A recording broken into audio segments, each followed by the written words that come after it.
ঈদের আগের দিন থেকে ঈদের দিন পর্যন্ত কি করেছি সেগুলো একটু একটু করে ভিডিও করে রেখেছিলাম আপনাদের সাথে শেয়ার করব বলে, কিন্তু ভিডিওটা আজ পর্যন্ত আমি দিয়ে উঠতে পারিনি। দিবই বা কিভাবে? কোরবানি ঈদ মানেই তো হাজারো কাজ, একা হাতে সব কাজ করতে হয়, যার জন্য সময়টাই হয়ে ওঠেনি। কোরবানি ঈদের রোজা করেছি আমি আর নাবার বাবা। তো সেদিন ইফতার রেডি করছিলাম সন্ধ্যার আগ দিয়ে, তো তখন থেকে একটু একটু করে ভিডিও শুরু করেছি। তো ভাবলাম যে আপনাদের সাথে একটু ভিডিও শেয়ার করি। এই যে দেখেন আমি সন্ধ্যার জন্য ইফতার রেডি করছি। সারাদিনে এত কাজ ছিল কি বলবো। থাকে না ঈদের আগ দিয়ে বিভিন্ন ধরনের কাজ, ঘর বাড়ি পরিষ্কার করা, বিভিন্ন মানে শোকেস গুছানো, ফ্রিজ পরিষ্কার করা, তো এগুলোই করছিলাম।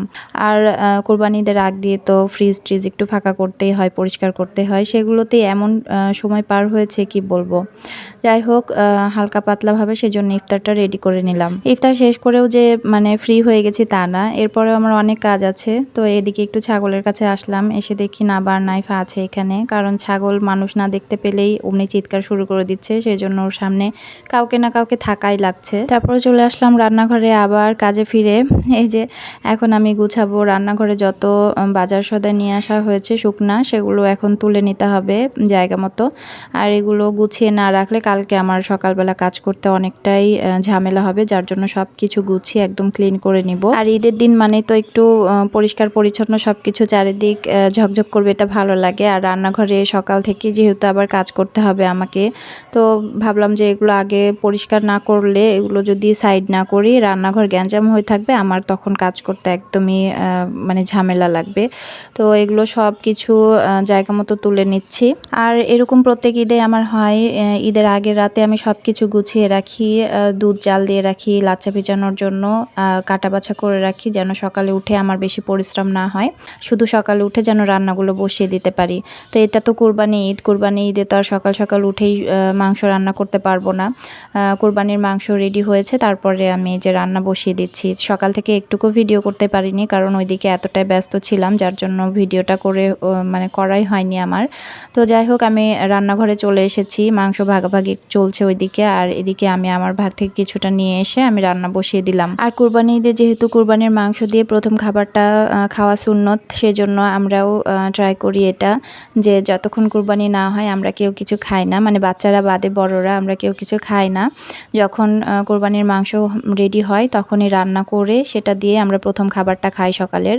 তো পাশের চুলায় আমি কিন্তু খিচুড়ি বসিয়ে দিয়েছি, আর এই চুলায় আমি এখন মাংসটা বসিয়ে দিলাম। তো এটা হতে তো সময় লাগবে, কারণ মাংস মানে তো আমি অনেকক্ষণ ধরে কষিয়ে কষিয়ে তারপরে রান্না করি। তো এটা কষাতে দিয়ে তারপরে একদম মানে ঝোল দিয়ে তারপরে আমি খাসির ভুঁড়ি পরিষ্কার করতে বসে পড়বো, কারণ ততক্ষণে ভুঁড়িটাও চলে এসেছে। তো যাই হোক এইদিকে আমি যে গরম পানি করে রেখেছিলাম সেটা দিয়ে দিলাম।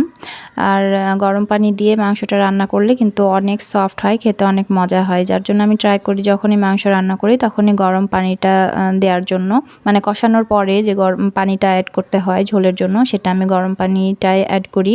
তো এখানে বসিয়ে দিলাম, বসিয়ে দেওয়ার পরে আমি এখানে বসে পড়েছি ভুঁড়ি পরিষ্কার করতে। আমি না একটা টিপস দেখেছিলাম অনলাইনে, ফুটন্ত গরম পানির মধ্যে কয়েক টুকরো লেবু দিয়ে তার মধ্যে কিছুক্ষণ ভুঁড়িগুলো একটু ভিজিয়ে রাখলেই খুব সুন্দর পরিষ্কার হয়ে যায়, আর ভুঁড়ির যে গন্ধটা সেটাও নাকি চলে যায়। তো আমি এবার কিন্তু সেইভাবে ট্রাই করলাম, দেখা যাক কেমন হয়। তো আমি কিন্তু পরিষ্কার করেছি, ভালো মতোই পরিষ্কার হয়ে গেছে। আর এখন গন্ধটা জানি না কেমন কি হবে। তো এই যে একদম রান্নাঘর মেসি হয়ে গেছে ভুঁড়ি পরিষ্কার করতে বসে। তো এখন এদিকে সব কিছু ক্লিন করে নিয়ে কয়েকবার ধুয়ে নিয়ে এখন আমি চড়িয়ে দিলাম, এটা একটু জাল করতে বসিয়ে দিব। তারপরে তো পরিষ্কার পরিচ্ছন্নর কাজ আবার শুরু হয়ে যাবে। তো এই তো ছিল আমার ঈদের দিনের কিছু কিছু ভিডিও। আসলে আজকের ভিডিওটা আমি গুছিয়ে ওইভাবে করতেই পারিনি, কারণ এই মানে কোরবানি ঈদ মানে তো ব্যস্ততা, যার জন্য আমি খুব ভালো মতো ভিডিও সাজিয়ে গুছিয়ে করতেও পারিনি, আপনাদের সাথেও সেভাবে শেয়ার করতে পারছি না।